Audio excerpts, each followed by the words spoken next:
Welcome, everybody. Welcome to the desert of the real.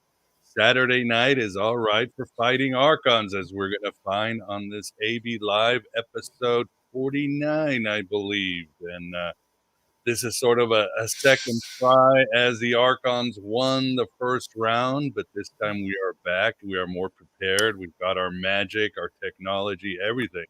So welcome, everybody. Glad to see you, though. Glad to see everyone, those who are coming into the chat room. Always enjoy the energy, the vibes, and the questions in the chat room, and the overall energy of just doing a live show. And again, we are very honored to have my friend Robert Bonomo. Robert, how are you doing tonight? Doing great, guys. Real happy to be here. Sorry about the last time, but we're back and we're ready to go. I got energy. You got energy? You got coffee? I got Coca-Cola, baby. Coca-Cola. And I'm ready to go.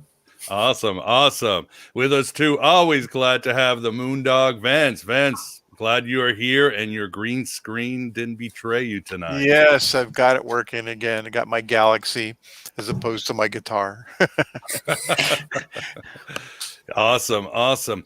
Well, as always, if you have questions for Robert, who is here to discuss his awesome documentary, Twilight of the Archons, I watched it again today, and it was just great. Awesome. Please write lots of question marks or in caps in the chats on Facebook or YouTube. I don't know if they even appear on Facebook. Do they appear? Do you get questions? Can you see questions on Facebook, Vance? I think they cannot see the questions. I can't. No, I can see them. Or you can see the questions. I can see the questions because they all come here, but they don't come there. So the YouTube can't see the Facebook questions, and vice versa. Okay, awesome. Yeah, StreamYard is still a bit new to all of us, but I still like it.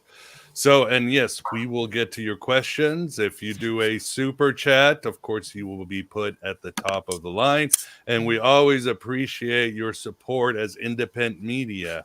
Please support us, support Robert, support everybody except the corporate fake media out there and their butt slaves in the establishment. Let's get the little voices out, because we can be the true song of Orpheus in this world where men still have nipples and Peter Sellers still gets away with wearing brown face in the party. Still my favorite character actor of all time is everything in total, even the party.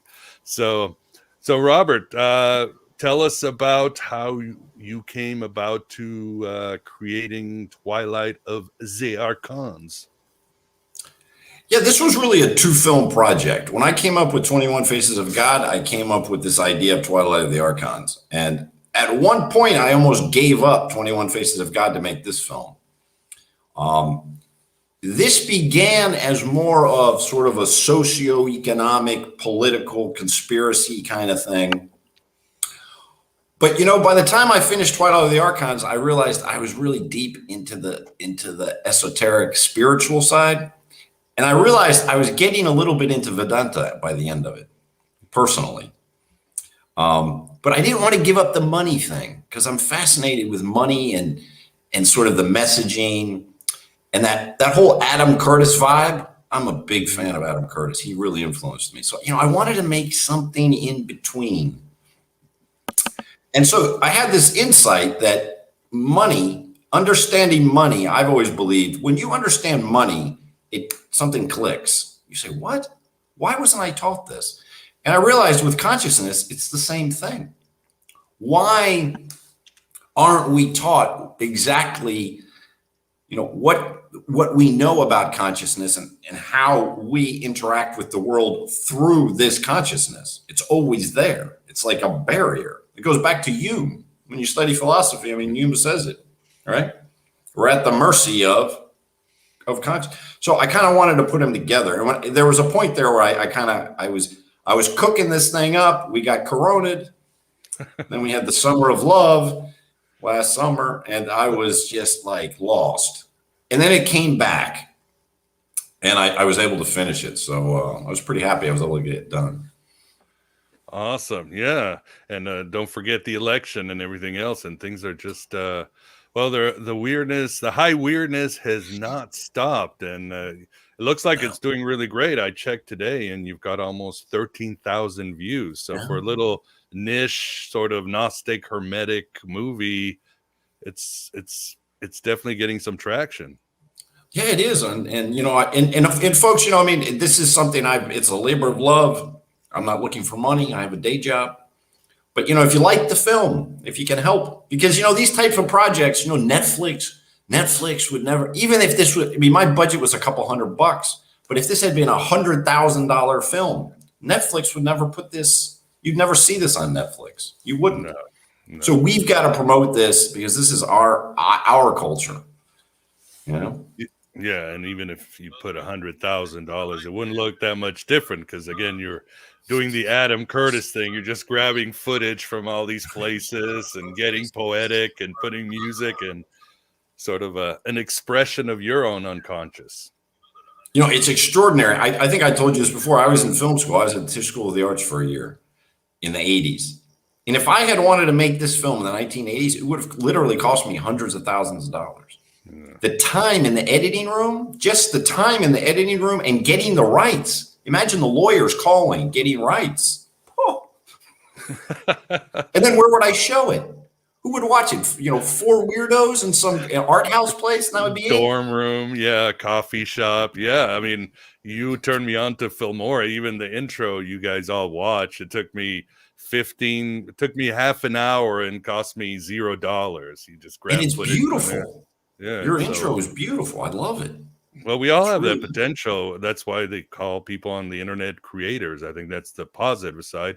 We all can create something valuable and niche and game-changing now. We have that power, which is a positive thing of these digital times. And let's not forget that because, you know, there was a time when I would have never been able to make a film. I mean, now I've got one of those knowledge panels on Google. It calls me a film director. I laugh. Can you imagine? Can you imagine me with my art house movie with 10 people watching it? You know, so this technology has given us so much, good and bad. Everything has its shadow, and we'll talk about that probably today. Yeah, definitely. But let's not get that because look what you've been able to do. What I've been able to do. We can, you know, we can be who we wanted to be. Yeah, yeah. And I mean, I wouldn't get too excited. I mean, they call the guy who did The Last Jedi a director. Whoever put out the last Terminator movie, Dark Fate. Actually, it's the same guy who did Deadpool. Well, anyway, there's still a lot of garbage out there. That's my point. Oh, that's all there is. You know. But, well, awesome. Well, let's start talking about your film. I want to show the audience a clip of your film, and then we can dive directly into it. We'll have several of these clips tonight so people really can get acquainted with your work. So here is the intro to Twilight of the Archons, audience. It's coming now. We have been consumed by a malevolent narrative that has replaced our souls, our transcendent selves, and turned us into consumers, debt slaves, or in the words of Alex Sakaris, biological robots living in a meaningless universe. We have become prisoners of our fears and desires. But to what end? Is the entire meaning of modern life to simply seek pleasure and avoid pain? Is this enough to live? In our past, there were hidden, esoteric paths that guided the wise through the matrix of control. But these ancient learnings have become obscured by pseudo-transcendent materialism and false prophets. Economic progress has given us an incredible amount of abundance in the developed world, and our instincts are being overwhelmed by a system bent on exploiting our drives.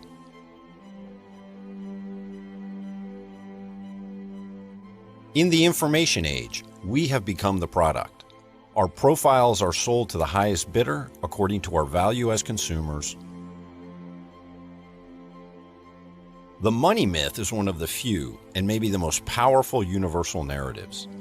The reality of money is based entirely on the unquestioned belief in the story of the dollar. But how many of us really know what money is and how it is created? We are given roles to play in order to have access to the system, to money. roles often imposed on us from a matrix of symbols beyond our control and understanding. Yet we play on. There comes a moment when we want to revolt, to throw off our chains. But how? Who is the enemy? We are told that the world is run by a few political brands, yet their machinations seem more like theater. Are they really in control? We are socially engineered through political drama, advertising, and big data. At the same time, traditional religion has lost its grip on much of the world, as its fundamental myths have lost touch with modern cosmologies. Mainstream religion no longer serves the purpose of explaining the world, and it's lost the ability to connect modern people with their transcendent selves. While science claims our consciousness is just a byproduct of a complex brain, many are not convinced. Maybe it's the other way around? Could consciousness itself be the core of our being? If we dare to question the established worldview, we must re-envision our reality and create our own myths. Our future as a species depends on the quality of the questions we ask and the stories we tell. It really is that simple. The era of mass social control has been crucial in our development.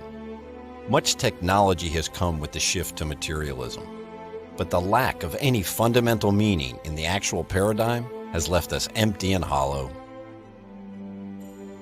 We have reached the twilight of the Archons, and it's time we began to write our own stories, forge our own identities, and liberate ourselves to our highest destinies. Woo!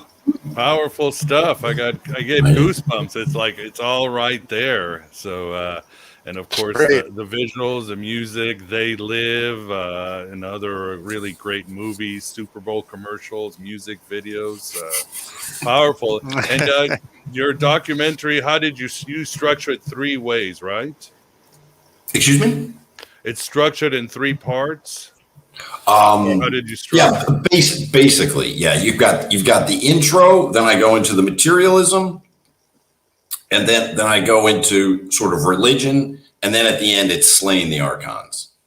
So in the end, I try and bring it all together and make that. Hopefully, we get that click, that insight about what the connection part is. You know, and I've got to say, the Archons comes from you, because the Archons, that part comes from you. And then I put Alex's famous quote about the biological robot. You guys both got in. Yeah, well, we'll talk about who exactly are the Archons, and we'll find out that you and Philip K. Dick agreed 100%. But I think the first part, which we have to accept, and a very powerful message, Robert, is, as you say, we're trapped in between a cosmology that doesn't work in the machine.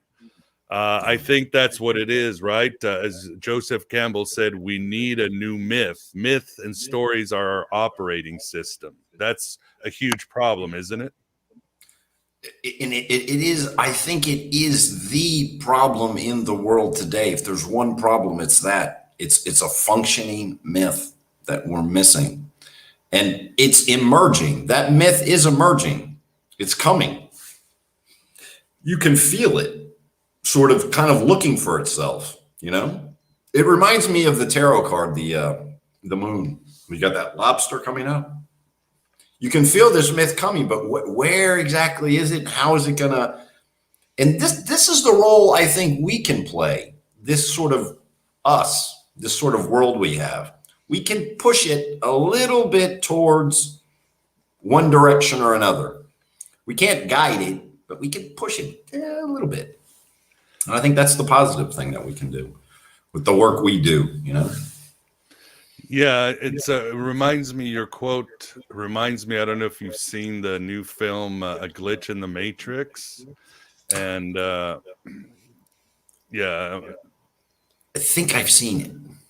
Yeah, and Eric Davis is in there, and he talks about Philip K. Dick, and he says that The contemporary world was just recreating the animist world that pre-modern people saw.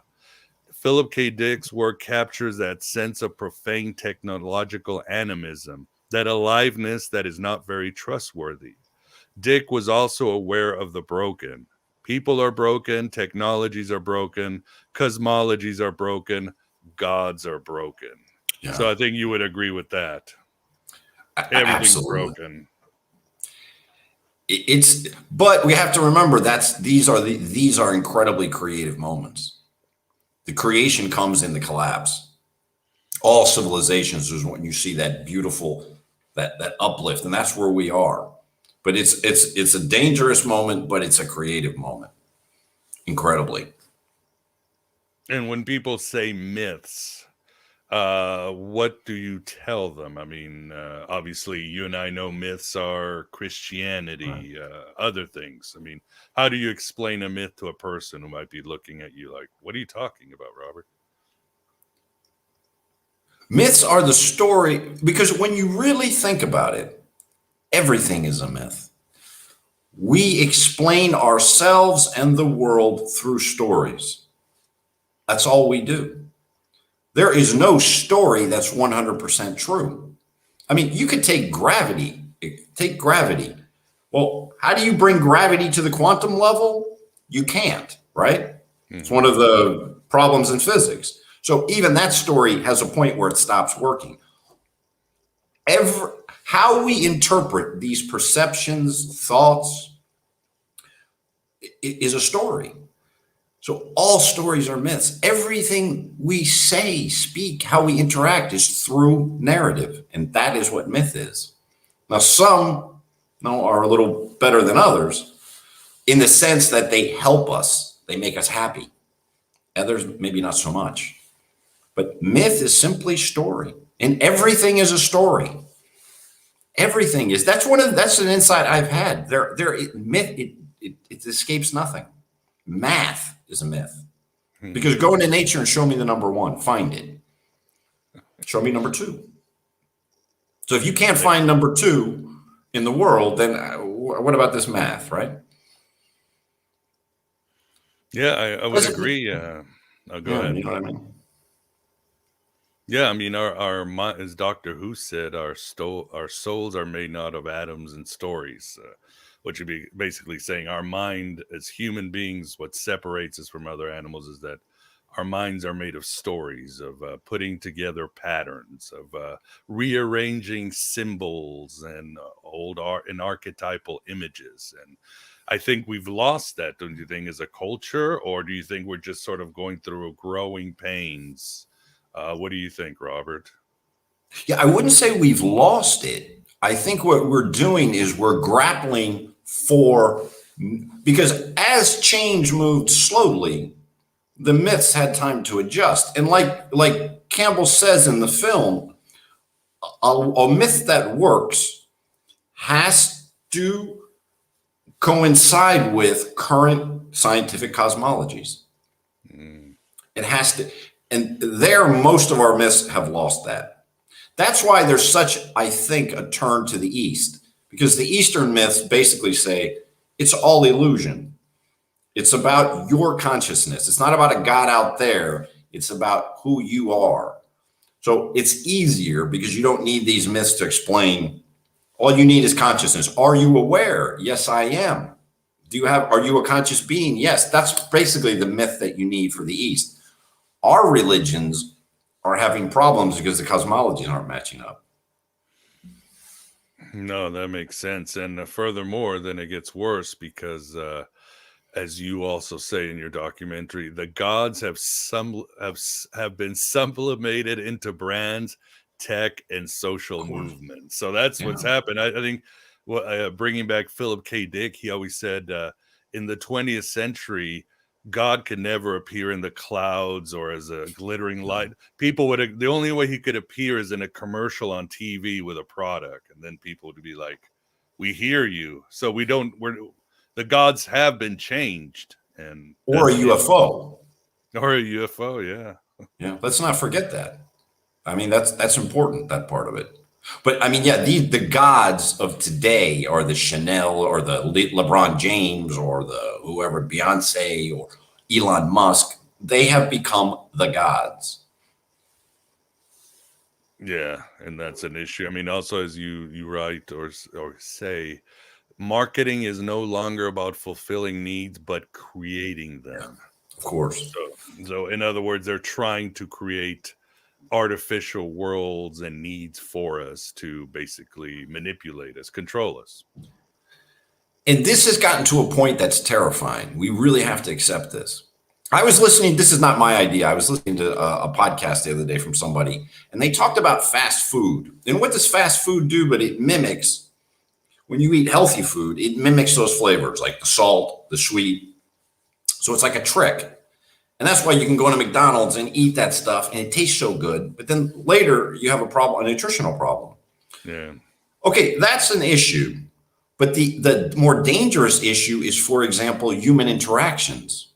The human interaction between two friends is being mimicked by a Facebook and Instagram, etc. You're getting that dopamine hit, but there's something missing. And so, what about romantic relationships? What is this stuff doing to romantic love? And not only romantic love, relationships in general. Do we have any idea? No, but when you think about it, do we really know? We don't.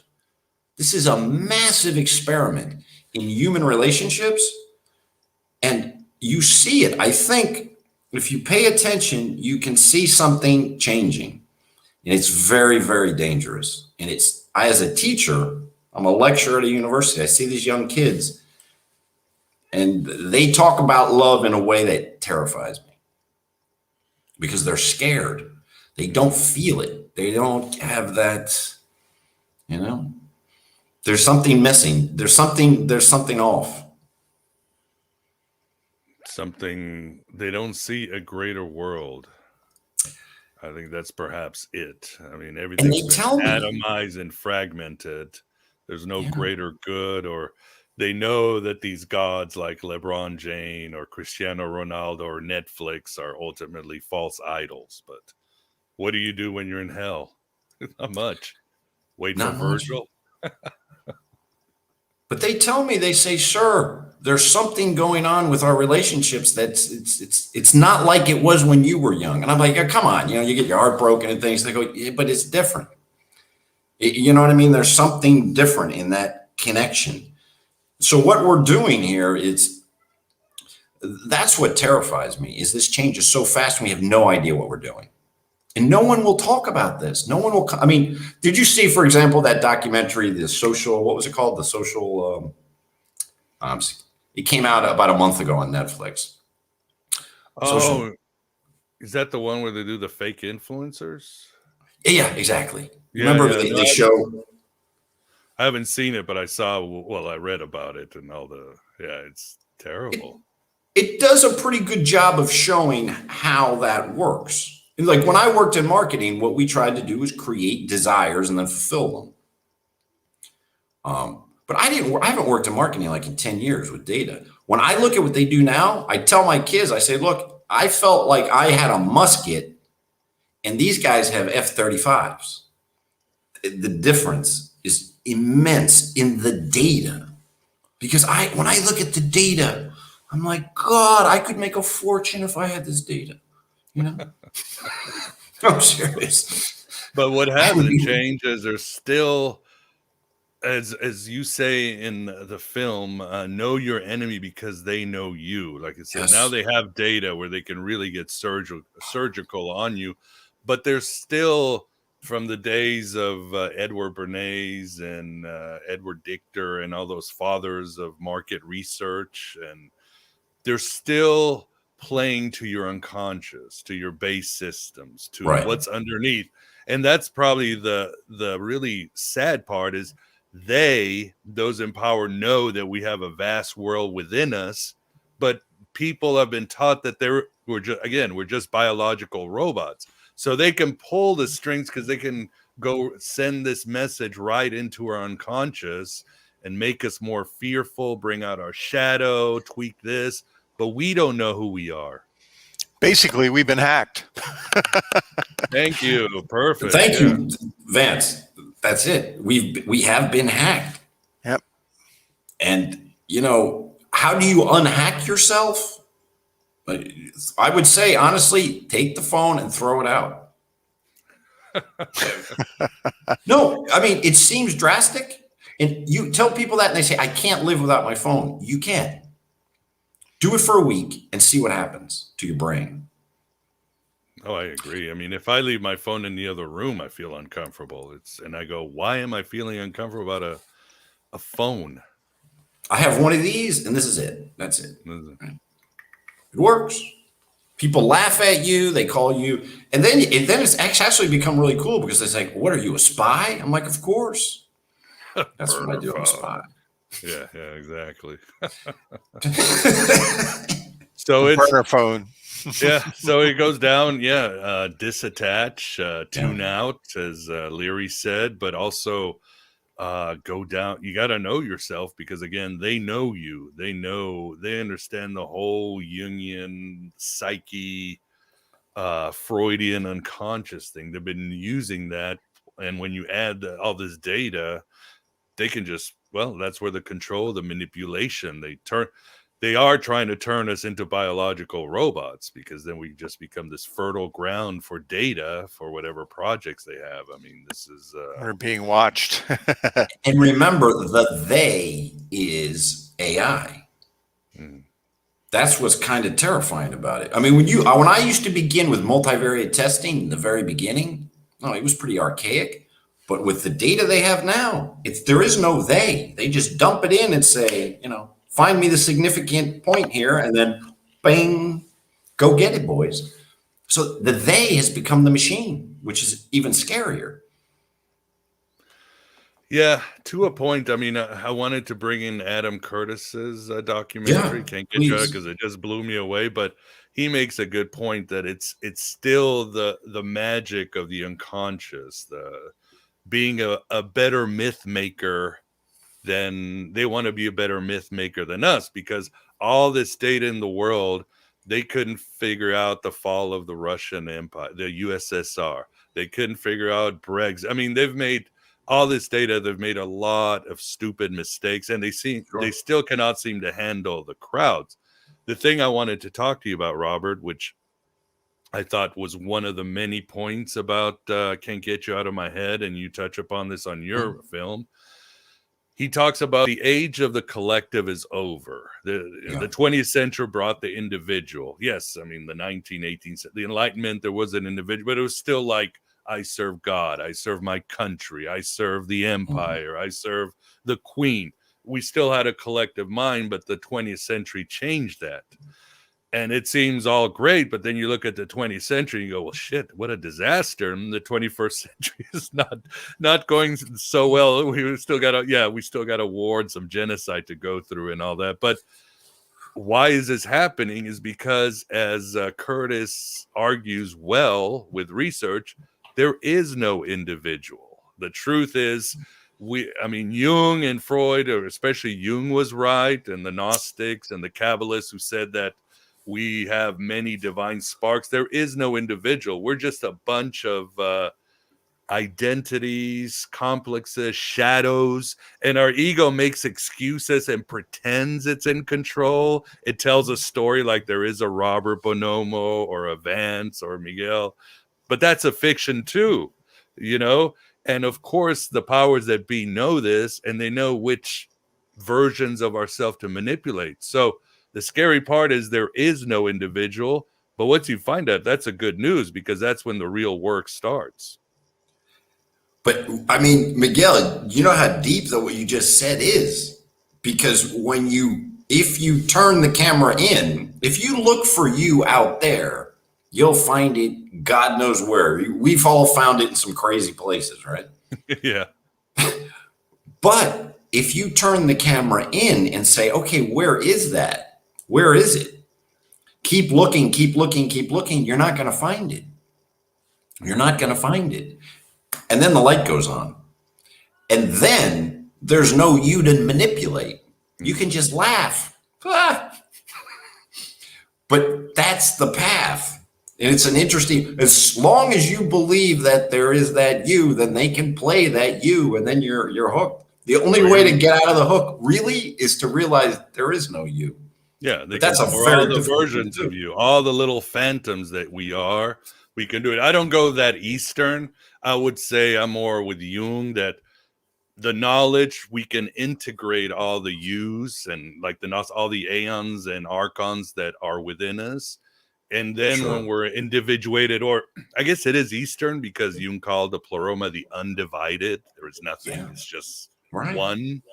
Then we become truly powerful and beyond their manipulation, beyond the vagaries of fate and the culture. That's the true individual. You would say the no individual. Exactly. And that's it's such a paradox, isn't it? That to escape it, you have to escape yourself. It's almost like, what? Am I going to become the Borg? No, don't worry. No, it's different. Yeah. It's not collective. It's something unique. I think that's part of our new myth, guys. I think that is our new myth. And people need to get over this. I'm an individual and I'm Republican or I'm white or, these things that keep her on the surface level when we have to go down and see what I call legion, all the phantoms that are within us to find, well, what ourselves are. That's so interesting what's going on now. That's why that quote come from Campbell when he said, we don't have a universal myth and we're going to pull back into ethnic, racial, gender, etc. myths. That's what you see happening. Mm-hmm. Because there's only two ways to do it. You do it out there or you do it in here. And if you do it out there, there is no collective anymore. What does it mean even to be an American anymore? Does it mean anything? Not really. I mean, the generation of my father, they all went to war. They had something that united them. My father was from the Second World War, that generation. They had some identity, collective, but now we have nothing. I remember there was a very peculiar moment in the coronavirus when they did a flyover New York and people laughed. Really? Yeah, it was like, why are they flying jets over New York? There was a time that would have uplifted people. No, because there's no collective sense of us. So if we all fall back into those local identities, God help us. It's not what we want to do in any way, shape, or form. No, we can't. We're not going back, people. Again, as Robert says, now is the time to embrace a new myth.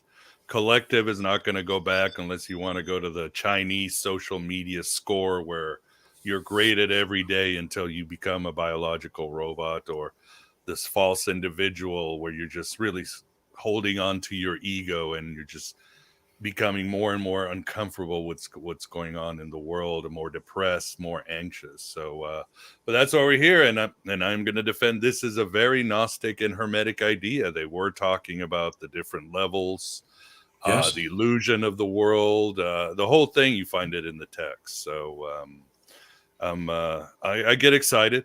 I get excited about it, and I do too, because there is a way we can connect and we can feel connected and we can feel love between us without having to revert to our ethnic identities, our sexual identities, our political identity. God help us with the politics. So what I mean is they know so well how to put us in little camps and get us functioning on that. And you know what? When I say they, I don't mean anyone. I worked in this stuff and I know what you do. Ask anyone who's worked in Silicon Valley and you go in there and say, oh, I know what we should do to them. They'll fire you. They'll say, show me the data and test. Show me the data and test, and show me the data and test. So there's not a they, it's an algorithm. And when the algorithm works, what do? You double down. And if it doesn't work, you change it and you test another one. That's all the machine is doing. So do you see what I mean? There's not a conspiracy of a bunch of people it's not it. It's just they've got the tools and the tools work. So you can be a sucker for the tools, or you can say, thanks, but no thanks. Yeah. I mean, I think that brings me to the next question.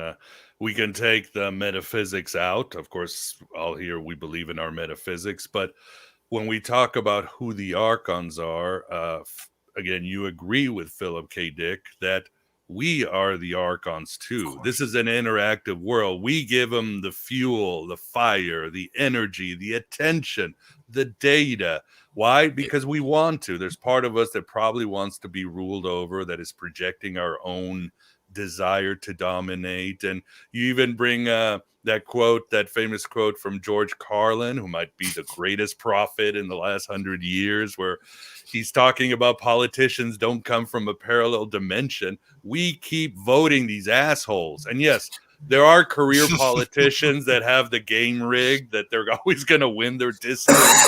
And but for the most part, we keep giving these idiots a chance, and they keep screwing us over, right?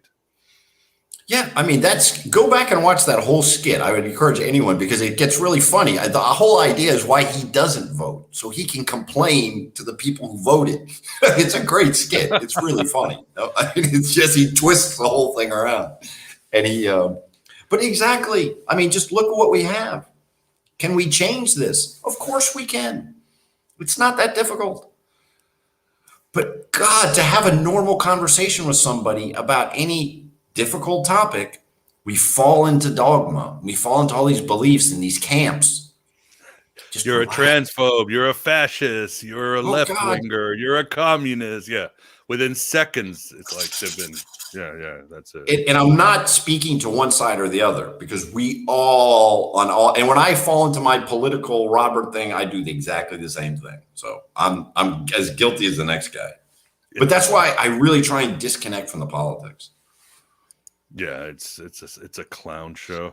So Vince, what do you think? You've got that very sad background in you. Yeah, that's from an animation. Did you guys didn't see that animation? It's a fantastic thing. It's all about this. Where I use it in the film. That's from the film too. Okay. Yeah. Oh, it's great. Oh, you didn't know? You just pulled that without. That's strange, because that's the scene from one of my films. From the scene from the syncs are going. Yep. Well, there it is. Well, what I think, I'm in agreement. The politics, I really do think there are certain people, and I've met a couple of them in my life. There are people that really are archetypical Archons, so to speak. They plan. There's one experience in a company that I had in Silicon Valley, a huge contract manufacturer, where I had a relatively high position. And I wanted to transfer departments, and they wouldn't let me. And it was the kind of thing where there were the people that control things, and there were the little guys, which was everybody else. And it's very evident in a place like that. So, I think that there are people that are pushing all this forward, that are orchestrating it, and they're united by money. It's the money is the big, idol, the biggest one of all. Well, there is something strange, and I was listening to Alan Watts the other day. Lately, I love Alan Watts. Yeah, me too. For years. And what a command of the language. You just listen to him, you're like, wow, man, this guy can talk. But he was saying something funny. He said, it's interesting that America is a republic, but if you look at, say, our corporate systems, there's nothing of democracy in a corporate system. Corporate systems are fascist systems. Absolutely. Yeah, absolutely. No, and I'm not saying that within the, you're a fascist. It's that really what it is. I mean, fascism is the corporation and the state merge. You have sort of the corporate state. And what do we have now? And I don't mean this in that way of saying it. We have the corporate state. You have certain lobbies from very large companies that have an influence that they've never had. Now they have that influence. It merges with the state, and we have a fascist state. And then we have a theater that we call elections to sort of, it's like, celebrating one of these ancient sort of, one of these traditional celebrations, the whole election thing. But it's just theater. It's total theater. And people don't understand that. I mean, that's what's kind of scary. Like, they won't accept the fact that and I enjoy the theater of it. Sometimes, yeah, I'll turn it on and laugh at whatever clown is saying, but it is theater. No, we have to re-envision a society that really does, come from us, of the people, by the people, and for the people. And that's not what we have anymore. So we just have to accept it. Okay, this is what it is, and begin the path forward. Well said. Any questions from the audience, fans, or yourself? Anything you have? There were some back here. Somebody wants to know, Oswald wants to know, Robert, if you have Rh negative blood, or do you know anything about the phenomenon, the Rh negative stuff? I've got the normal, the most common, the one that it's most, because they were always asking me to give blood when I was a kid. O positive, probably. I think O positive is the one. And then somebody else, a YouTube host, want to know if you established the go-to horoscope site, or are you certainly your own astrologer? Yeah, actually, I do. I got really into astrology, and I do some astrology readings. But do I have a go-to site? Go-to horoscope. There's a site called Go-to Horoscope, I guess. Dot something. I don't know. There was a site I wrote for many years ago. So I think I actually might have written some stuff for there. I'm not sure. Okay. But I haven't seen many other questions from here. All right. Well, we will. I'm sure more will come. We got a good audience, about 100 people there. So good Right. crowd. And of course, the topic is very good. I think we should probably now get into quick house. I don't know what you want to call it, house cleaning announcement commercial.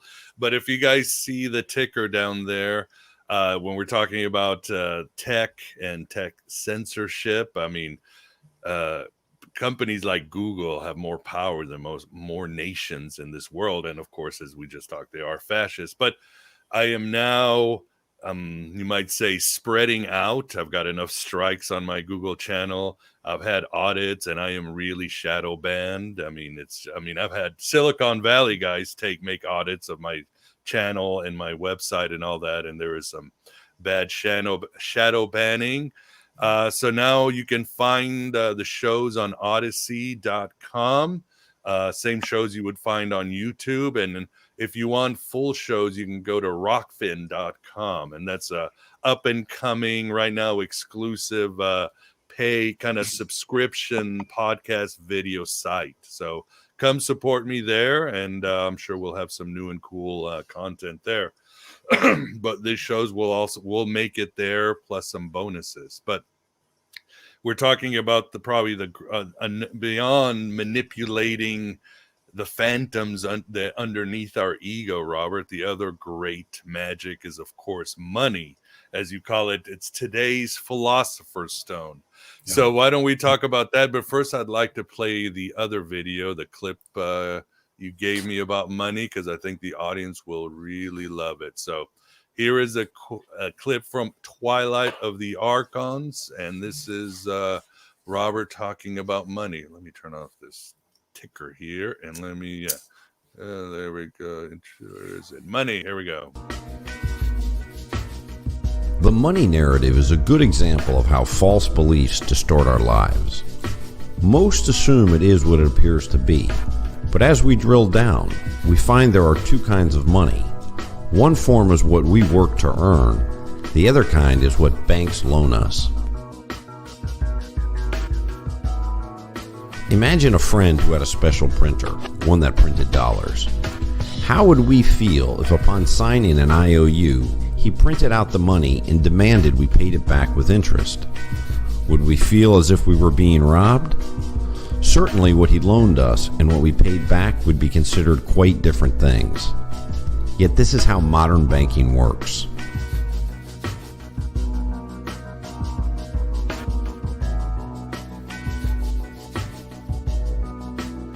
Modern monetary theory clearly explains that governments do the same thing. First they create money and spend it, and later tax and issue debt to balance accounts and maintain monetary policy.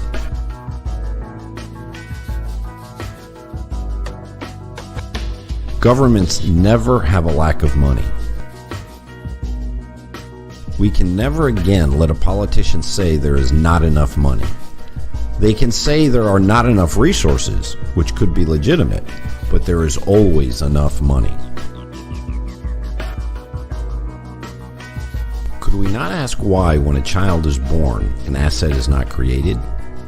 If a banker can create a deposit from a promissory note, why couldn't central banks create deposits from mothers to do the most important human job there is? Raise, educate, and integrate a child into society. The same could be done for people caring for the elderly and disabled. Whew, great stuff and very true. Yeah, here the American government is just creating money for the COVID relief, which most of the population will not get. It'll go to corporations and think tanks and all that. And of course, the military-industrial complex, a great Archon that we need to get rid of. But yeah, it's incredible, Robert. There's you in your film. You have that scene which always stayed with me from Breaking Bad, where Walter White goes into this little room and Skyler pulls over the mat or the blanket or whatever, the tarp, and there's all this money. And I'm thinking, this is magic, because all it is pieces of paper. You could throw a match on these billions of dollars that Walter White has, or hundreds of millions. But in our illusionary world, these pieces of paper are power. That struck me. And like you say, it's even more magical than this, isn't it? It's true. And it's a story. It's just a story. I used to do this in China. I used to love to do this in China when I'd see my kids with their phones and I'd write on a piece of paper, the Bank of Robert gives you $5,000 for that iPhone. Will you take it? And they say, no, teacher, I ain't taking that. And I say, I pull out a wad of bills. I say, will you take this for your pen? Yeah. So what's the difference? We agree on a story. Exactly. That one story we believe in, the other one we don't. Because there's nothing behind that money. It's an illusion. Banks don't have any money. and banks don't lend money. And when you deposit money, you're not depositing anything. You're lending the bank money. So they put it into reserves, but they don't lend money. And there are no deposits. So when you understand that, you know, and in my film, I make sure and put in from the Bank of England. So, you know, if you have any doubts that I'm making this up, there's the Bank of England tells you, you know, banks create, loans create deposits, not the other way around. So, I mean, this is a basic element of modern life. And how many people understand it? How many people really, truly can explain what money is and how it's created? It's the one thing we all agree on that we need. Apart from air, what can you get for free now? Can you even get water for free? It's pretty hard to get water for free. It's not a human right, according to Nestle. I mean, to breathe is about the only thing we can do without paying for it. It's the commodity that we can get without paying for. So if we don't understand that, how can you imagine a democracy? It's like saying stop. I mean, the Senate passed a bill for $50 billion. What is this $50 billion? If you can't explain that, how can you have a citizenry and to talk about a democracy? It's ridiculous. Yeah, it's go ahead. Yeah, so I was just going to say that. So if we don't know what that is, and we don't even know what being conscious is, do we teach kids that, when you look at something, you're not seeing it, you're seeing a picture in your brain that's recreated. So remember, it's all a perception. These two basic things are not taught. People don't understand this. So that's why I bring in the money part, because the money part's a little bit easier to get, I think. You can get, it's easy to get, once you figure it out, you get it. And then you bring in the conscious part, and that's when you can, say, wait, whoa. It's a way to kind of snap out of it. And what would you advise for people to do? I mean, they keep creating this money, and the United States keeps dodging bullets with inflation and all that. Again, I swear there is some magic behind it. But what do you suggest? I always tell people go try moving to the agorist worldview, creating your own economy, crypto, sustainability, move slowly towards that. Or what do you suggest, Robert? I think what we have to realize, though, is there is really no escaping the monetary system as it is. So, I mean, you could do different things to prepare for an eventuality, but right now, the normal person, myself, I live very off the grid. I mean, really off the grid. I still need money. I need it every day. So what we have to do is first just understand what it is. Just understand what it is. Then when you go to the bank, and this is what I always do when I go to the bank, I'll speak to them in their terms. Like, where is my money? And or why are you giving me 1% when you're making actually 40% on your reserves? And they say 40%, what are you talking about? And I said, well, if what you have on reserves times 10 times 4 is 40, right? So you charge me 4%, it's 40% on your reserves. Why are you giving me 1%? Things like that. Okay. When you begin to interact from a place of knowledge and truth, not anger, then when we talk to politicians and they say, who was this clown the other day that said they couldn't give unemployment benefits over $600, they had to reduce it? What are you talking about? You create the money, you send it out, because governments do this. Governments create the money, they pay their bills, then they tax and create debt, to create a monetary policy. But for example, during the coronavirus, they could have immediately sent out $2,000 to everybody, $2,000 a month to everybody quickly. Boom, boom, boom, boom.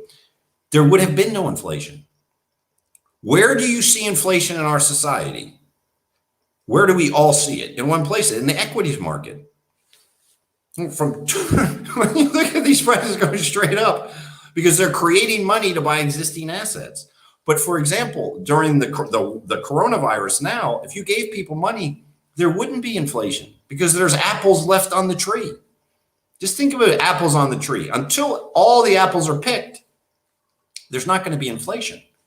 So, or in 2008, why didn't we immediately stop all withholding? All withholding is stopped. And give people a 6-month grace period on their primary residence. On your primary residence. You have a primary residence, you get the whole country gets a 6-month. The Federal Reserve could have, they could have just eliminated those reserve requirements from the banks. It would have cost zero. And you see what I mean? And people are going back and looking and saying that would have worked. It would have saved so many people their homes, primary homes. If it was speculation, something else. Yeah. Things like that. Right. Those types of political policy, those types of policies have to come from people who calmly understand what's going on. And then you just get somebody, and you don't need the great charismatic leader, someone who's just very practical. Says, yeah, we're going to do this. Yeah, let's vote for this guy. That's it. No revolutions, no guns, nothing. We elect people within this system who serve us. But if you don't understand it, it's the Archons? No, it's you. It's you. We are the ones. It's our fault.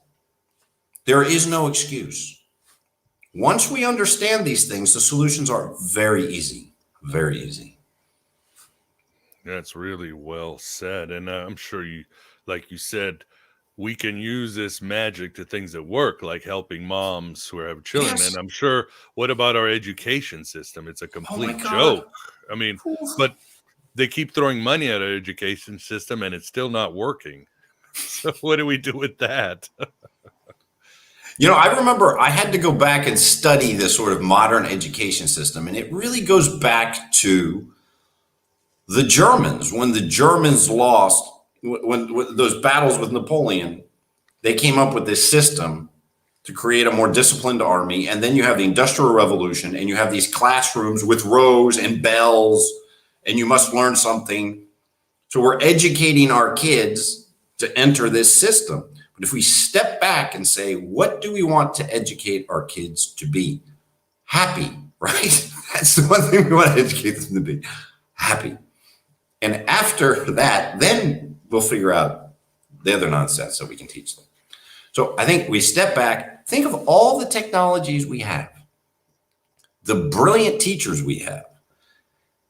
And, it's just sad that we waste so many resources on turning kids. Think about Miguel. Think about all three of us. How much did we learn that we had to unlearn? Still working on it, man. I am still working on that. So Still when we think about how much of 8th grade sitting in class going, this is bullshit and it's boring. and it gets me with math too, because math is so beautiful. Numbers are fascinating. Numbers are true magic.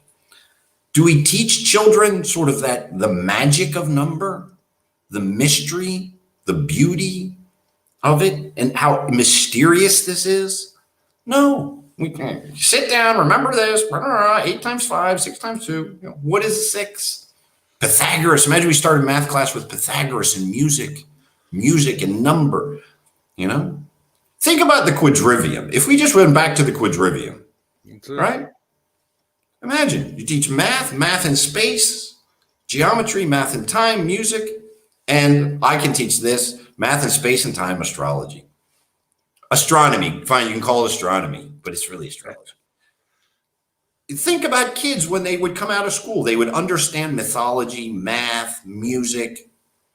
The world would be a wonder. Everything they look at would be a wonder. No, we turn them into machines. You got to get into a factory, listen to the bell, leave at 3:15, come back at 3:17. Our education system is a disaster. Yeah. Well, it's supposed, like you said, and I teach biological robots. They want to turn us into biological robots. So Alex is not wrong in that, but that's what I always tell people. I'm not too worried about AI, that much about AI or transhumanism yet, but I would say it's not that the robots are going to take your jobs, is that they're going to turn you into a robot at your job, which they've succeeded to quite a bit. So Vance, any questions for the audience, or you have anything to say? Or we can move to consciousness. There are a couple of questions. One thing I'm thinking about here is automation is the basic issue we're all talking about, automation.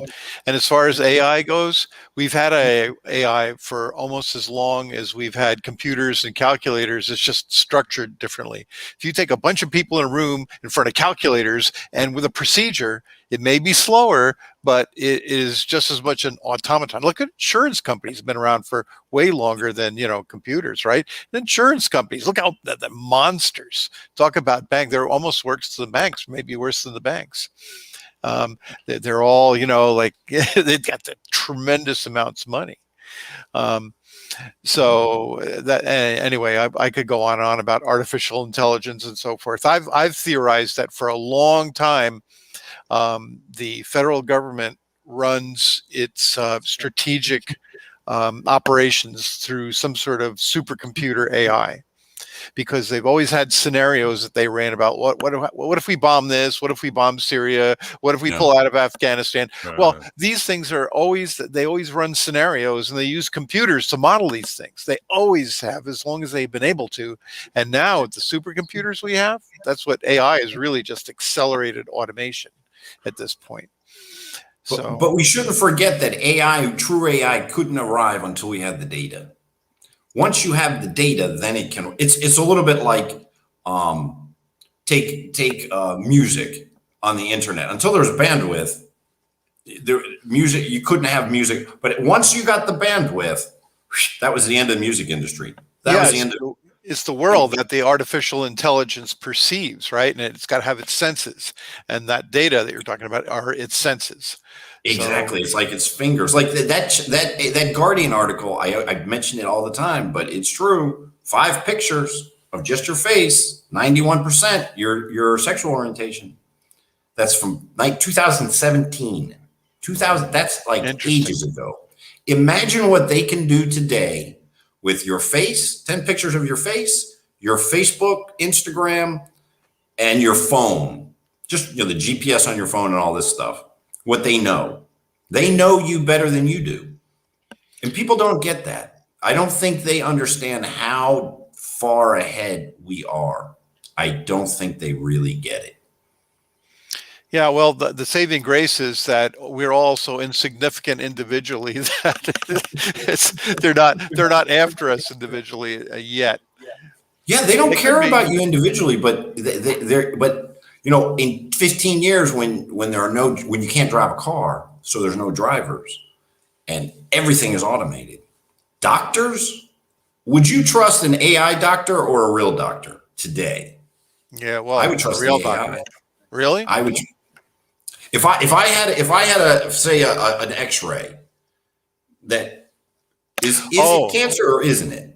I would trust the AI. Oh, for that, yeah. I was thinking generally a general practice, because the AI can be programmed to lie. But I mean, imagine at some point we're always going to give up. We're always going to give up to the machine. Eventually, we'll give up to the machine. It'll just be too good. You're going to say, I mean, how many pilots? This is interesting. I never forget this when I was investigating something about planes. And I asked the pilot, how often have you flown at 30,000 feet? And the guy told me, in the simulator. I said, you never. He said, why would I? Yeah, they just flip the autopilot on. That's it. I know about that. Yep. Because the guy told me, he goes, the plane's going to start shaking around. Everyone's going to get annoyed. I get complaints. It's so eventually you give up. Well, for a doctor, I would want a human as my therapist, unless it was like Bender from Futurama, because he could relate to my alcoholism, right? He knows what it feels like to be a decadent degenerate like I used to be. Kiss my shiny metal. Oh, boy. But as a language teacher, I understand that soon the AI will be a much better language teacher than I'll ever be. Because it can look at your entire history studying the language, compare it to everyone else in the world who's learned the language, what path was successful for those people, what grammar mistakes you've repeated. There's no way I can, in 15 years, there's no way I'll be able to compete with the machine to teach the language. There'll be no humans involved at all. Eventually be like a super brain type of thing, Just in size terms, it'd be like a behemoth, a 50-foot man, right? We could never compete. We'd have to run away. Well, the AIs, eventually, it's the Matrix and everything, and the AIs are going to take over, and we'll be unnecessary except to keep their energy up. We'll be batteries, we'll be whatever is left over that they can't do. But we're already doing that with our consumption. I mean, they've turned our pastime, they've commoditized all of our free time. How much of our free time is spent on these gadgets? And they're taking that, commoditizing it. So we're feeding them. We're feeding the machine that That's way. true. Yeah. If you look at the Matrix as a battery, we are the battery now for Silicon Valley. We are. So the future of humanity. Off the phone tomorrow. If we took 1 week off and said, "I'm not going to Facebook, Google, any of this stuff," what would happen to their balance sheets in a week? They'd be like, "Walt, come back." I suddenly understand the intro to Robot Chicken, where the chicken's like up against the thing, and all the things are playing in front of me. It'll be all advertisements. The human race will be up against the wall with advertisements playing. Yeah, God, I haven't watched it in a while. I watched a few months ago one episode of Rick and Morty, and I'm like, God, how have I missed this cartoon for so long? But never mind. I think somebody had a question about universal basic income. What do you think of that, Robert? Is that a trap? Good. What's your views on that? UBI. I think it's something. I think it's something from a financial standpoint that it's perfectly viable, and I think we shouldn't be dogmatic about it. I think we should test it, see if it works, But if it helps people make better decisions, because that's one of the best arguments for UBI, by covering people's basic necessities, you put them in a situation to make better life decisions regarding everything. That part, I think, is pretty clear. So as a starting point, I think it's fascinating. The only thing I don't like about it is you can't get something for nothing. You can't do that. So I think it would be beautiful to incorporate it within, say, a system like a social blockchain system where people could do things for each other, take care of parents, raising kids, things like that. And it was by having enough people validate that, yes, it's true. So it couldn't just be, yeah, Miguel painted my house and they created 1,000. You know what I'm saying? That we created a system where it was validated. Right. I think it would be healthier that what you did, you were compensated for, but you can't just create something out of nothing. There's something about that I don't like. But to start, if it helped, I would say do it. If it makes us better for a period, I think dogmatically we should say, all right, we'll do it and then we'll figure something else out. You know what I mean? All right. Because I think it's something that would help people. We have the welfare system, though, that gives you an idea what may happen. If you look at welfare as a basic income system, what happens is they cheat. They get a card, they go to the grocery store, they buy cigarettes, all this other stuff, and then their kids starve. Of course, a UBI system you'd have to be paid more for every child you had. So there's a lot of problems. I always joke around, well, we should have a garbage economy, which is everything's free. You just have to pay to throw things away. Love it. So, people, that that's a good economic instructional idea, because what'll happen is people will go crazy and they'll just hoard things. Before you know it, they won't have the money to get rid of them. Their houses will pile up with television sets and their cars will be all over their property, and they won't be able to get rid of anything. And eventually there'll be shortages. There won't, people won't be able to get anything. But, underlying the whole economic issue, I live in a country like Tunisia that might have 12% unemployment and an enormous amount of resources that are just being wasted. As a system, we could create money to put those resources to use, those human resources, people to do things. And it wouldn't be inflationary. It wouldn't.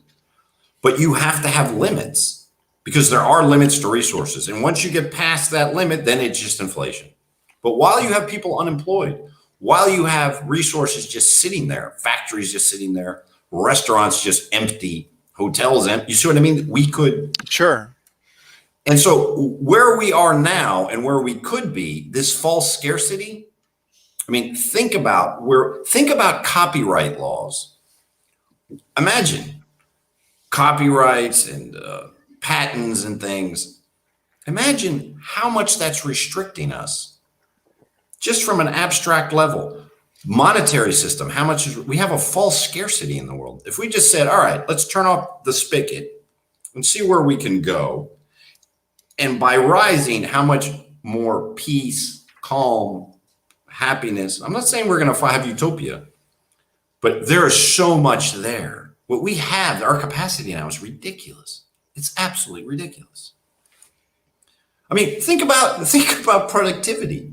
Do you remember 30 years ago working, how productive people were compared to today? What we do in a day was like a week. But are people working less? Did they ever say, okay, guys, you did a great job. All right, now you can work 4 days. Working more. Yeah. Who is doing the math here? If someone says, wait, if I was working in General Motors 30 years ago, what I do now and what I do 30 years ago, either you're paying me 5 times more, I don't think so, or give me a day off, give me a 3-day weekend. We need to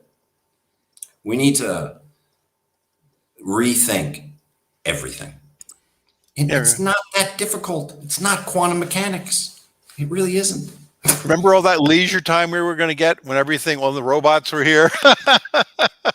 I grew up on cartoons, and people prompts in the flying car, of course. The Jetsons, yeah. The Jetsons, yeah. The flying car. They push the button. Yeah. Oh my God. Yeah. Well, now I'd like to get into consciousness. I want to play another clip from Twilight of the Archons, and this part of your movie is something I would tell the audience, just use it to meditate on, because it's so beautiful. And as we're talking, the battle is still gnosis, it's still self-knowledge. It is a battle it's a battle for your unconscious, for your soul. That's where the war is won, same as it ever was. So it's important. And again, Robert does a great job of just bringing money, archons, the global system to consciousness. So I will play it now, and then Robert, you can tell us about this clip and everything else. Sure. Let me see. Thought cannot think of the now, because thought can only know an object. And the now has no objective qualities with which it could be limited, and therefore it cannot be thought about. When thought thinks about now, it turns it into time. Our entire experience, likewise, takes place now. Everything that we have ever experienced takes place in this now, the only now there is.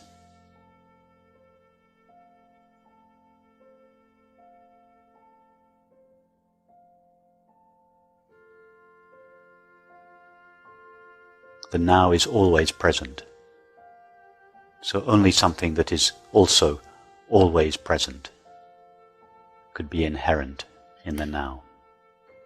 The only other element of experience that is always present is the experience of being aware, which shines in each of us as the knowledge, I am. It is always now when I am. Time is consciousness objectified. Or time is consciousness objectified by thought. But the stuff that is being objectified is pure consciousness, eternity.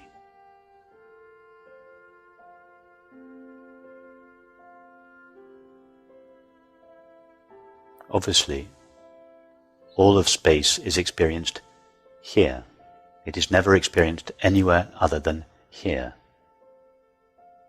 So here is not a point in space, but rather space appears inside here.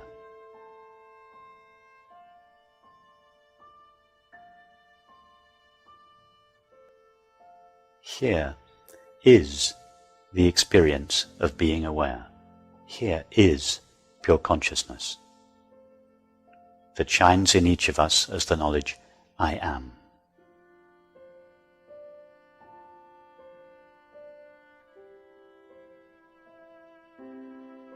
Just as thought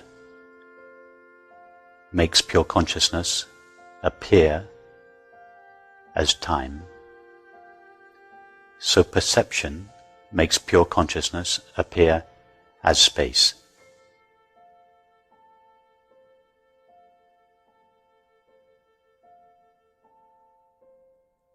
Thus the mind brings time and space out of eternal, infinite consciousness into apparent existence. Time is eternity filtered through thought. Space is infinity filtered through perception.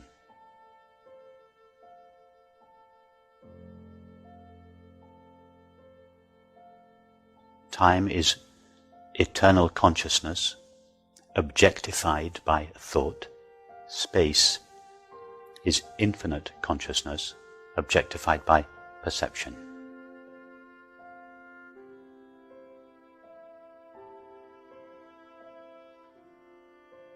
In other words, dimensionless consciousness expands to become a single line of time, and that single line of time expands to become 3 dimensions of space.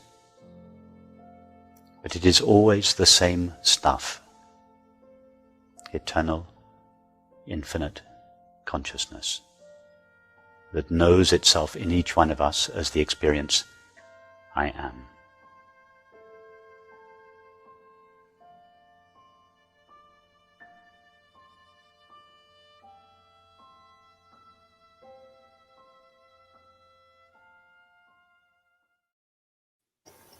Ooh, hypnotic stuff. I hope everybody's still with us, or at least they're having a great mystical experience. So, so tell us about this scene and who narrated it, and how it flows with the rest of Twilight of the Archons.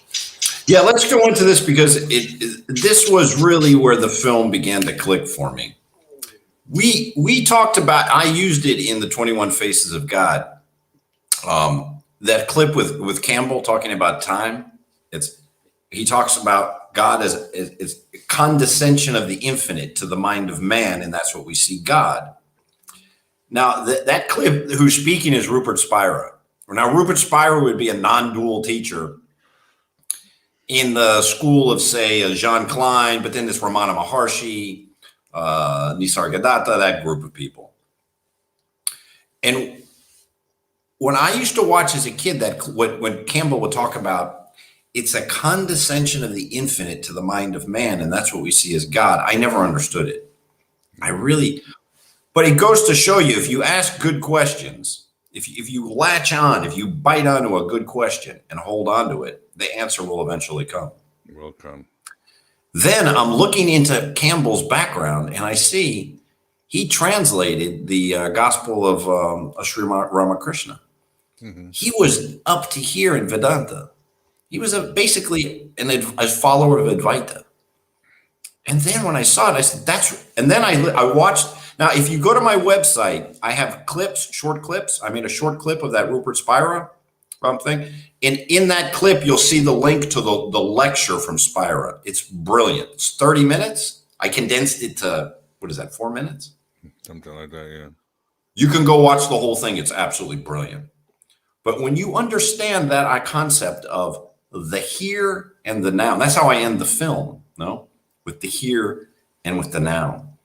Because there are no qualities to the here and to the now. No scientist can tell you where now is, and no scientist can tell you where here is. You can't do it. And that's where we exist. And that insight is very, very, very important. When we understand that we don't interact with the material world, we interact with it only in that field of perception. And that field of perception is only in one place, and it's only in one place. Your memories are here and now. It's right now. It's all here.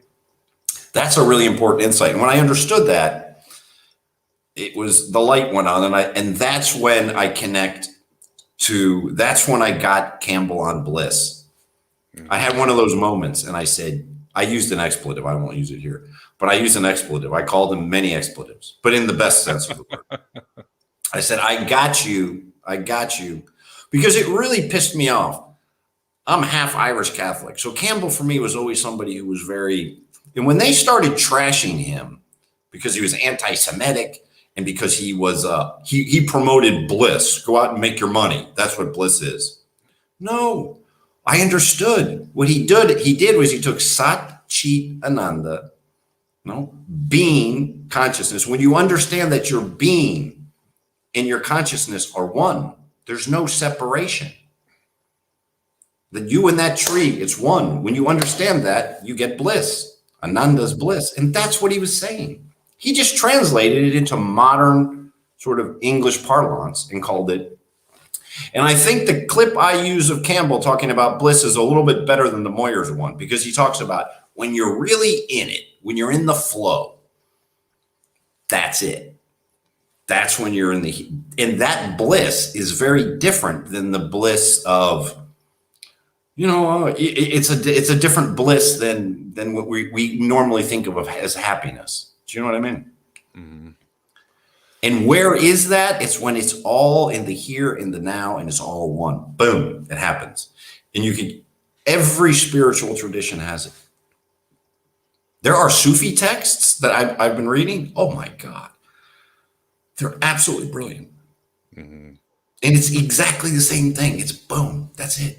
And you're like, how can they all point to the same thing? And they all do. When Christ said that about the lilies of the field. Yeah, toil, Martha and Mary, he's like, Martha, Mary's kind of got it, but you're worried about the dishes. But she knows where it's at. That's what he's saying. worry And going when on you in see that, you're like, yes. They Yeah, it's all all point there. I there. mean, yeah, I mean, I think they had experiences. I mean, I've been doing a little reading on Plotinus, and he said he saw the one, and he's doing his best to explain as a Platonist, but he's talking the same thing. So The same. it's just amazing. It's an experience again. You are united with the moment. All the yous are together, and yeah, it is nuanced. And I even follow your bliss and other interviews, or the last one we talked, I think it was the one no, it was the one, the Finding Hermes. But Mhm. you said also too, bliss is not just being in the moment, but knowing what you're supposed to do with your meat sack, with this incarnation, this ego. This is, I mean, we all want to know what our destiny is, where we are completely in tune with the world, what we are here to do the most good. And that's what bliss is too. Yes. Bliss is What that our perfect higher sense self of being. wants. Yeah. What our Yeah, higher that's what self that. wants is the Platonists and Gnostics and Hermetics is like, our ego wants a lot of things, and it's mostly pleasure, and it is driven by fear, but our higher self has a mission for us. So what they call in thelema, a true will. Yeah. And it's interesting that true will is there's nothing, it's just to be. When I had that, I think I told you many times of that 5-MeO trip I had Mm-hmm.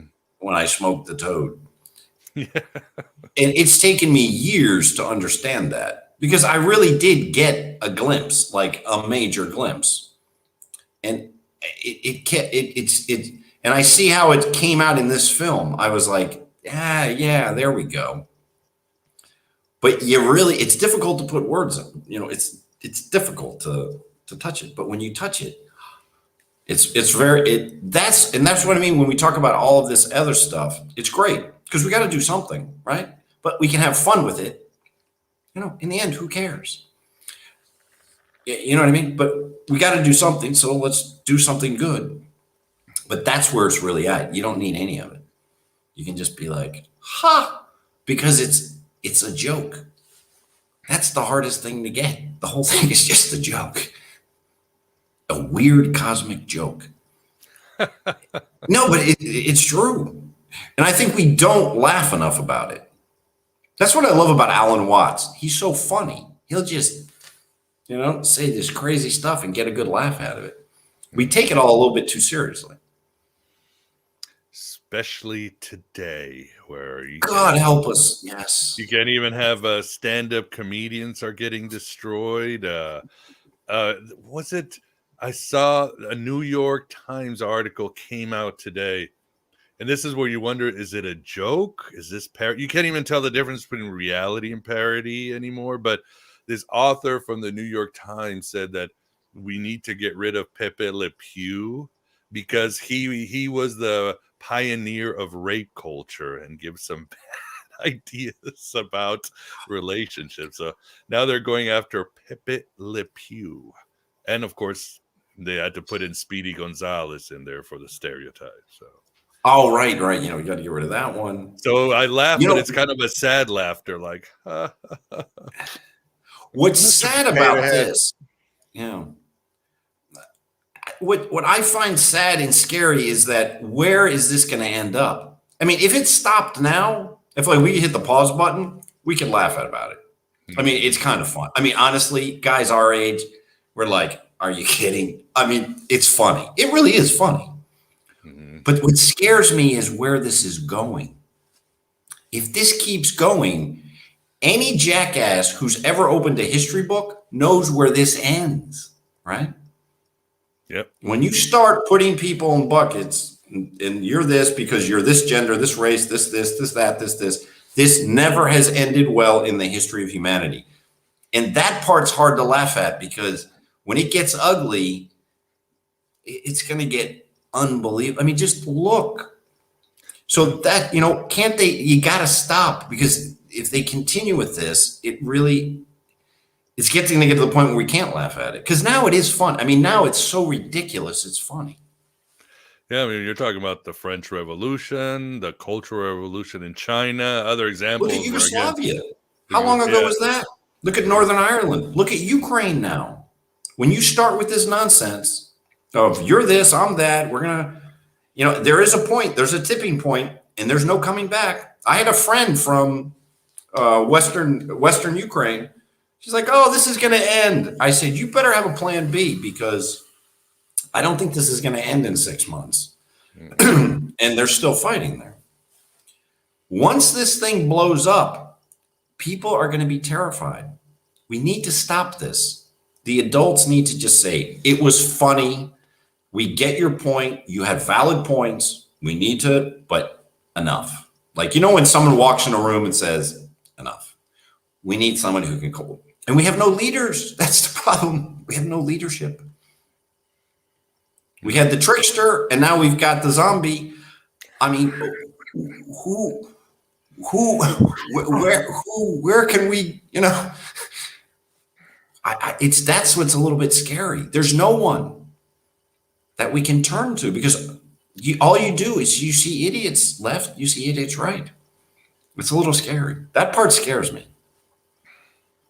I live in Tunisia. I feel like Tunisia is much more stable than the United States. And we had a revolution here 10 years ago. Wow. The feeling, that vibe. The United States is in a strange position right now.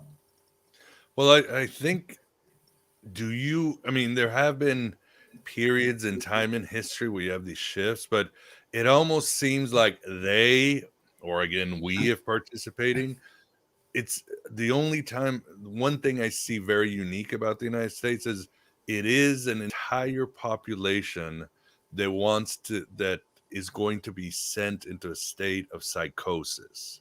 I don't know if this has ever happened in history. There's revolutions and people fight in different countries, but it's almost like they're not going to be happy until everybody has a really bad mental disease. What do you think, Robert? I think that's what makes this time unique. And it could be a Petri dish. It's like, let's find out if part of the population is paranoid and the other part's schizophrenic and the other part is projecting on social media. I don't know. What do you think? Yeah, and I think it really is a combination of these technologies and their power, that people do not understand the power of this. And we don't know what it's actually doing to us. We don't really know. Nobody can tell me they know how much technology played in the polarization of the last 4 years. We can't quantify it yet. So we don't really know. And it's important to accept that we don't know. We live in a society that can't accept that I don't know. And I don't know, in something like, if you took the statistics of adolescent suicides, gender dysphoria in teenage girls at 14, this is bizarre. This has never happened. All of this stuff, people not dating, anxiety and stuff. And we said it came from Snickers bars. Would you let your kids eat a Snickers bar? You would beat the living daylights out of them if you saw them near a Snickers bar. That's old school, but you know what I mean. You wouldn't beat them, but you understand what I mean. But we let these kids run around with these phones all day, and it's eating their brains. So you have that on one side, and then you do have this movement of whatever that is just hell-bent on tearing it all down. Just tearing it all down. And with the combination of these two things, it's dangerous. It's very, very dangerous. And there's no glue here. These are not old, like when you're in an old country, there's a certain, like I was in China. Think of what China's been through. But underneath China, there's a kind of a glue. Yeah, the land, the ancestors, the animist spirit. Yeah. These China is always traditions, united. Yeah. More important than the party. Yeah. when you ask people about the party, and they're like, yeah, I got to go to the damn Communist Party meeting and study Hegel. They know it's all bullshit, but they believe in the collective. Yeah. And that is but we don't have that. We're a fragile society. And I think I'll find all those three factors. We need to slow this down quickly. But we need something to one common thread that we can all hang on to. And I'm not sure what it is. Well, I wish I could say. is based on It's based on rebellion. It's based on the trickster, on Hermes. It's based on paranoia. I mean, that is part of American mythology, is paranoia. Yeah. Adam Curtis says it.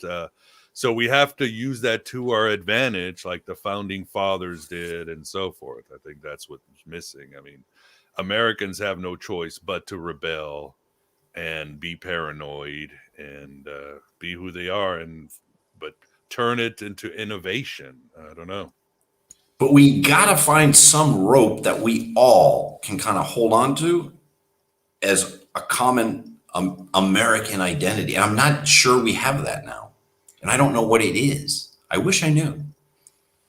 We'd have to agree on something, right? We'd have to actually hold something. A lot of people in the country have to hold something that's very, very important and worth working towards. It used to be raising a family, but that's kind of out now. And you know why? Yeah. Because we've been told the population is too big, so people don't want to have kids. I think that's one of the basic problems. The human race is like putting the brakes on its own propagation. And another thing is that the internet, this is a kind of a trope almost at this point, but the internet has allowed all this to happen and has accelerated things because it is constructing large semi-intelligent organisms. In other words, all these people that get together, even us on here, right? We these little communities that grow, and the ideas echo and they get bigger and bigger, and they're actually organisms in and of themselves, composed of human organisms. Egregores, don't they call them that? Yes. It's like this battle of egregores, just going to war with each other. Exactly. And so all the papers and so forth, that's just the tips of the, newspapers, tips of the iceberg. And that's what it is. We're seeing a whole clash of these egregoric entities fighting each other, and we're all in, but we've got to somehow, I don't know, where's the brain in the egregore? in the egregore? But there is in the experience of being, there is a connection, and that is love, and it does exist. How do we kind of turn the spigot up on that? And we got to turn one spigot up and one spigot down. I mean, we're not going to ever have utopia or anything, but we need to turn this down because it's going to get dangerous. It's going to get bad. It's almost as if it has to come from the top down. In other words, and I don't mean the top like human leaders. I mean the one, right? The one being has to reach out towards itself in the form of us. People have to get spiritual. That's another way, but they have to see the connections between themselves. And until that happens, I think it'll be chaos. Yeah, I'm afraid so. But the good thing is, like, communities like this, like all these sort of podcasters and creators and stuff, we seem to have found at least something that works. Is there a way to spread that out? I don't know. I hope so. Well, we're trying. Yeah. At least we're doing something. Yeah, I think so too. I mean, I'd like to say that this show has grown the most grew in 2020. So it's not that I changed any. Well, I did a little bit more, but I think it's the interest in the idea of Gnosticism as an avenue of self-knowledge, understanding the unconscious, trying to get away from the simulation of the world. So it's my hope I have contributed, but I think and again, we've talked about a lot of bright spots out there. I think, even a crazy film like mine, which, 20 years ago, who would have watched this? The reaction has been fabulous, and people have been so kind. I mean, really kind, it's really supportive, and I really appreciate it. Lots of comments and emails and things. And, you think it does give me hope, Yeah, it's a great film. Are you planning on a sequel or anything else? I think there's not a lot of gas left in the tank, to be honest with you. I mean, I made these 2 films. I had this project. I kind of think it's a beautiful feeling. Like, I've said what I have to say. And what about Pepe Le Pew? Mr. Potato Head and Pepe. I forgot about him. Yeah. The existential threats to our country. Yeah, we got. It's really amazing. I mean, some of this, it's like I wish my grandmother were alive just to take a look at this and just get her version of this. She would have been, oh my God. She would have loved it though. Unfortunately, she would have actually loved one part of it. I love the chaos would have been great. But, you wonder, imagine if someone had gone into a coma. You remember that East German film where the guy goes into the coma and wakes up and capitalism has come? Imagine 10 years ago, someone went into a coma and woke up. They'd be like, what? I feel like that guy. We all do. Yeah, well, all I can say is Hunter S. Thompson said, when the going gets tough, the weird turn professional. So That's I want to awesome. tell the audience to draw. Yeah, and I think, as I say too, and I don't know if it's original, but what did Gandhi say? Be the change you want to see in the world. I say that's bullshit. Be the strange you want to see in the world, because in a way we have to outstrange these Archons. We have to show them. We've got to confuse them, because Yeah, you got to throw them lots of curveballs. again, they know us. It's time we stop letting them know who we are, and we show them a different version of ourselves, a weirder version, a better. Yeah. Very weird. And what did Al Watts say? When you get the message, hang up the phone. That's another good one. Love it. Once you got it. What would work is, as soon as, if it could be this way, as soon as you achieve mystical consciousness and so forth, realize what consciousness is, all of a sudden you get the power to float 1 foot off the ground. That's it. So you could, like, whenever, and all these people start floating 1 foot off the ground, say, well, look at this, I want what he has. See, and then they'd all try to have mystical consciousness. And when everybody had it, we'd all be happy. Oh, it'd be beautiful. It'd be beautiful. We could make a movie like that, like a short movie, floating 1 foot off the ground. Well said, gentlemen. Well, I think we probably should wrap it up. It's been a great conversation. So before we go, Robert, tell us where they can find your work. I mean, obviously on YouTube, it's as simple as the Twilight of the Archons, and you'll show up. Right. You can put my name into YouTube, Twilight of the Archons, Cactus Land, whatever, into YouTube, and you get my channel. And I made a bunch of shorts. There's some. And I just got to mention this. You remember in The Money Scene, that film? That's Pickpocket. That's a beautiful film by Robert Bonomo. And I just wanted to mention that because I love that film. It's a beautiful film. So yeah, you go to YouTube, you get it there. And my website is the Cactus Land. It's got my articles. It's all for free. So enjoy it. No money. And if you like the film, only thing I ask, if you could make a couple posts on Reddit or Facebook, just we get it a little, because it's a labor of love. So I just like to see it get seen. Yeah. Please support Robert. I know these are hard times for some people, sharing, liking.